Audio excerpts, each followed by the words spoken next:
الرحمن الرحیم۔ آج کا ہمارا جو لیسن ہے پارہ نمبر 2 آیت نمبر 176 سے 180 تک پڑھیں گے۔ بسم اللہ الرحمن الرحیم۔ ذالک بأن اللہ نزل الکتاب بالحق وَإِنَّ الَّذِينَ اخْتَلَفُوا فِي الْكِتَابِ لَفِي شِقَاقٍ بَعِيدٍ لَيْسَ الْبِرَّ أَن تُوَلُّوا وُجُوهَكُمْ قِبَلَ الْمَشْرِقِ وَالْمَغْرِبِ وَلَكِنَّ الْبِرَّ مَنْ آمَنَ بِاللَّهِ۔ اب اللہ باریک پڑھا کیونکہ با کے نیچے زیر ہے۔ باللہ والیوم الآخر والملائکۃ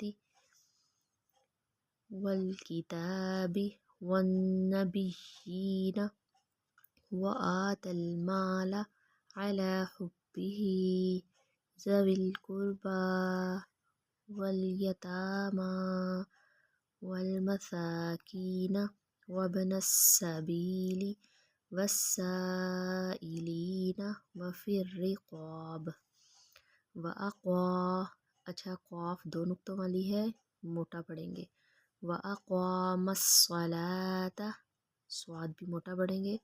وَأَقَامَ الصَّلَاةَ وَآتَى الزَّكَاةَ وَالْمُوفُونَ بِعَهْدِهِمْ إِذَا عَاهَدُوا والصابرين في البأساء والضراء وحين البأس أولئك الذين صدقوا وأولئك هم المتقون يا أيها الذين آمنوا كتب عليكم القصاص في القتلى الحر بالحر والعبد بالعبد والأنثى بالأنثى ومن أوفي له من أخيه شيء فاتباع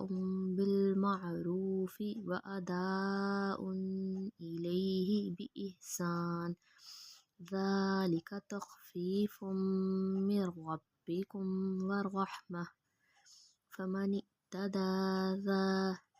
فمن اعتدى بعد ذلك فله عذاب أليم ولكم في القصاص حياة يا أولي الألباب لعلكم تتقون كتب عليكم إذا حضر أحدكم الموت إن ترك خيرا الوصية للوالدين والأقربين بالمعروف حقا على المتقين۔